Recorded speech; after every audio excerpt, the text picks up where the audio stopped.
The Cardinals fall just short in one of the most important series of the year. And let's talk about the Cardinals' updated pipeline rankings. The Cardinals have a bunch of big movers, a lot of names you might not have heard before that we need to discuss.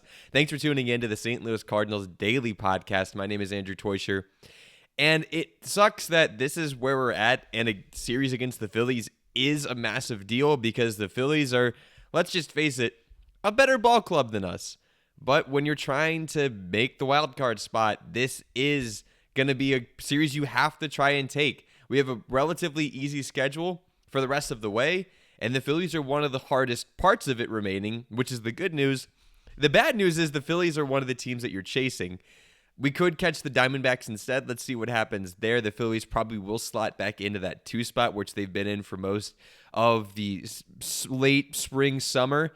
But this is a big game, a big series for the Cardinals, and unfortunately, this is the one we had to have because tomorrow is Christopher Sanchez Day, and the following day is Zach Wheeler Day. Hopefully, the Cardinals can get some devil magic working and take advantage of that because they did not get this one. And this one, it started out a little rough for Hunter Dobbins, and what could have been, all in all, a pretty good statistical day immediately got off to a tough start because of a throwing error by Hunter Dobbins. Dobbins gets, in the second inning, gets into a little bit of trouble, got into a little bit of trouble in the first inning, pitched around it, gets into a little bit of trouble in the second inning, and then gets a tapper from Derek Hill straight at him with Brandon Marsh at first base. What looks to be, it wasn't going to turn into a double play because Marsh was able to get a good jump there from first to second.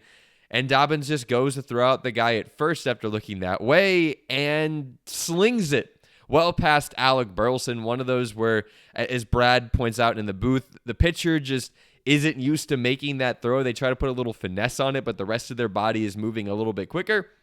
Ball sails, and they end up scoring one on that play, and then Derek Hill comes in to score right after that.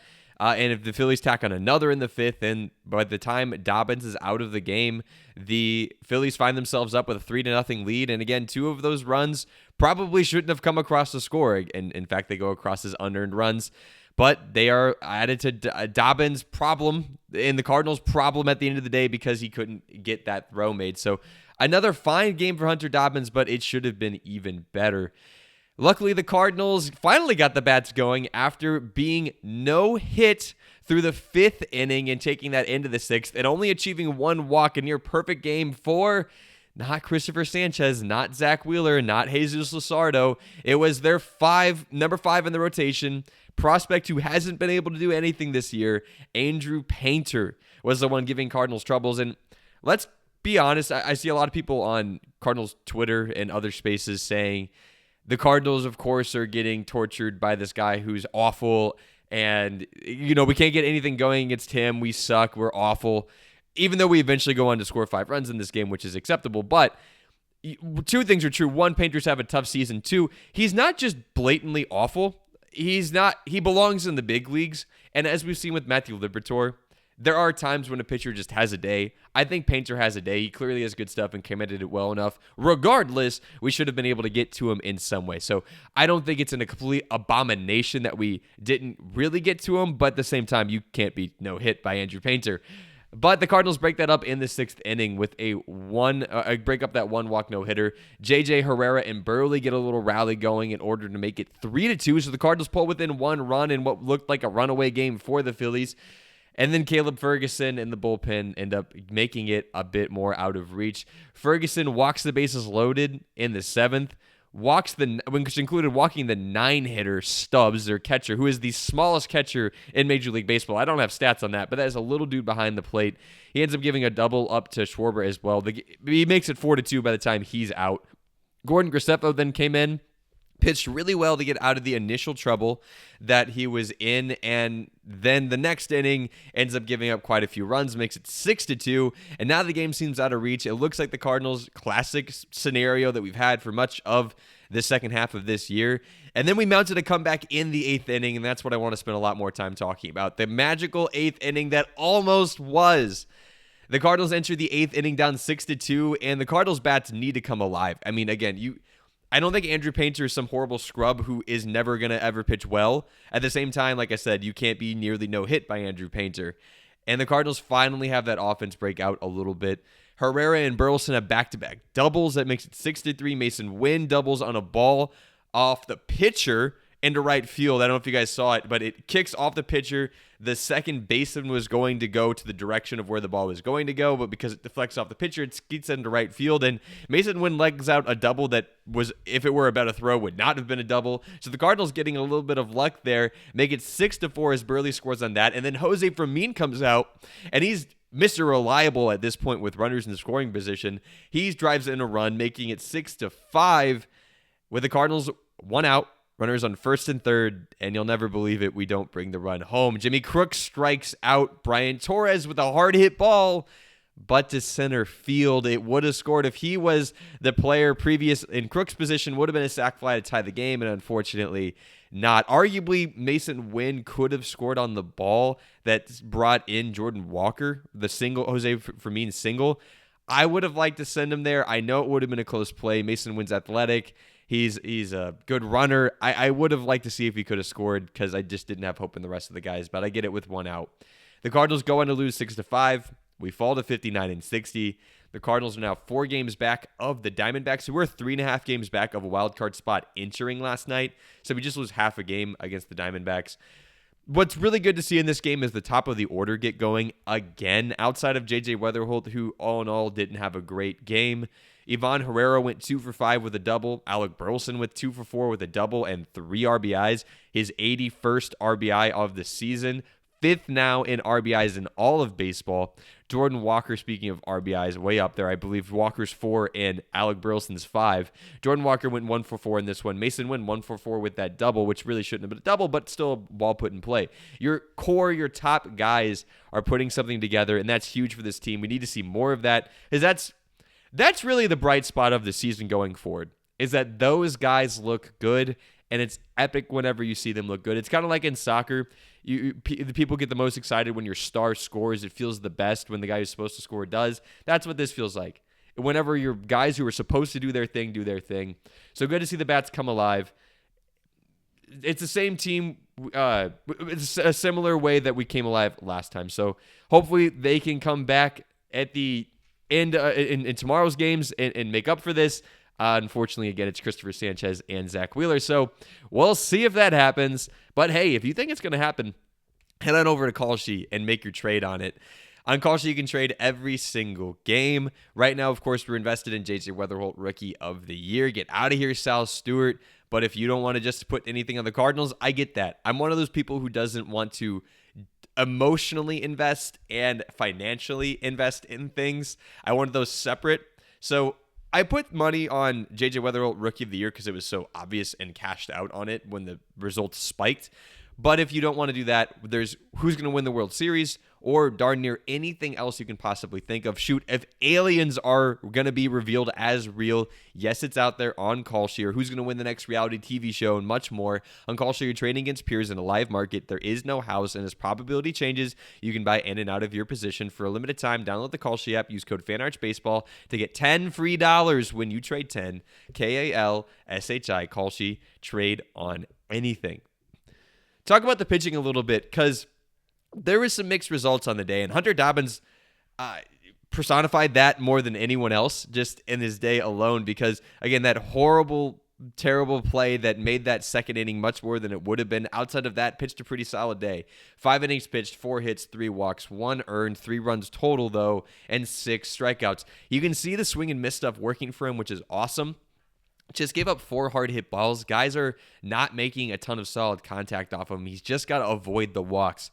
I think that's kind of Hunter Dobbins' thing right now, which is a thing for a lot of pitchers, yes. But guys like Michael McGreevy and Andre Palante and what Kyle Leahy's becoming, they don't really have walk issues. It's just, can they locate their stuff well enough to not get hit hard? Well, Hunter Dobbins doesn't get really hit hard a ton. He just needs to not walk guys and keep the strikeouts up in response. Hunter Dobbins, I mean, it feels wrong, is probably our best strikeout guy in the rotation, even though it's not even. He's average. He's perfectly average, but it's the best that we got. And the second inning was really the biggest issue he had there with the throwaway. And his ERA is at 3.4 right now. Been very happy with what we've had with Hunter Dobbins thus far. As that trade mostly working out thus far for the Cardinals. Let's see what happens with the prospects we got in return. Talk about Luis Gastelum. A very good day for him. Needed to see this.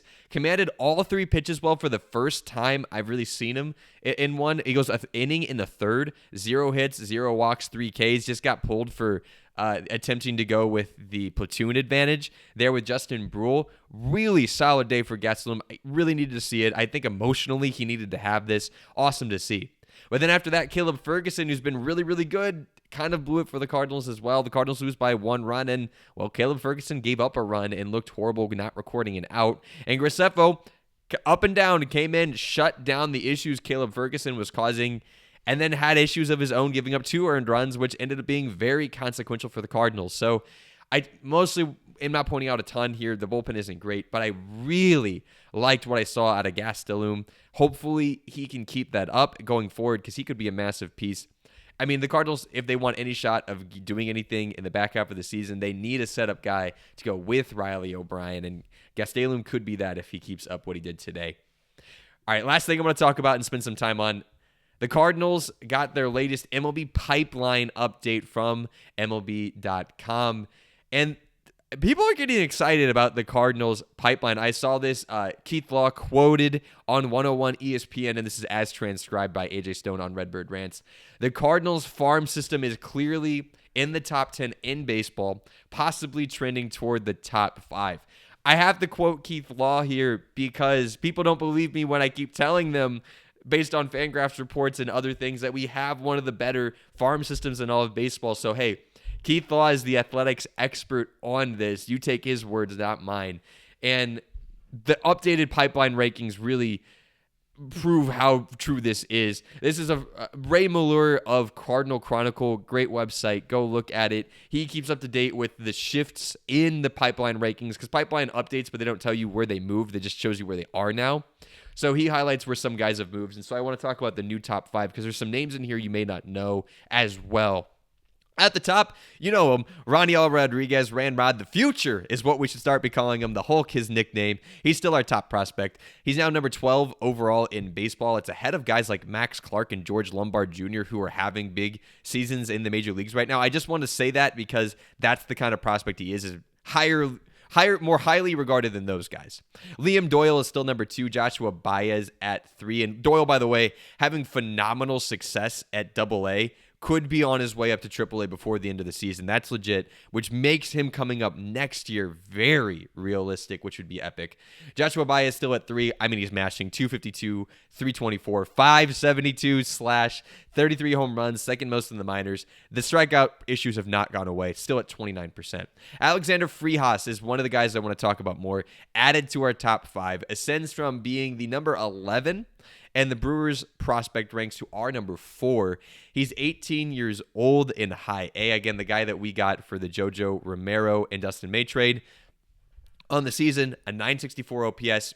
He's really in the 700s between high A and Milwaukee's system and our system, but still mashed at the lowest level. They brought him up, and he's going to keep developing. He's 18.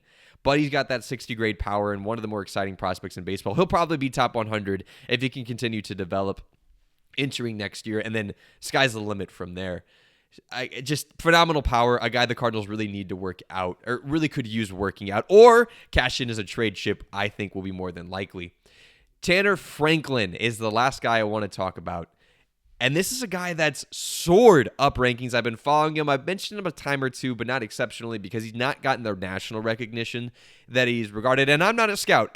I'll see the hype pieces. I'll relay what I hear. I'm not a scout, but it's good to see scouts actually tout him this highly. In our system, that's, again, per Keith Law, top 10 and maybe even top 5. Tanner Franklin at 5 is saying something. He's jumped several spots this year, all the way from A to Double-A. He's just 22 years old, 72nd overall pick in 2025. A guy who they didn't know could be a starter, but they knew his fastball played. A 70 grade fastball just got promoted to Double-A. It touches 102, and he's using it on the regular as a starter.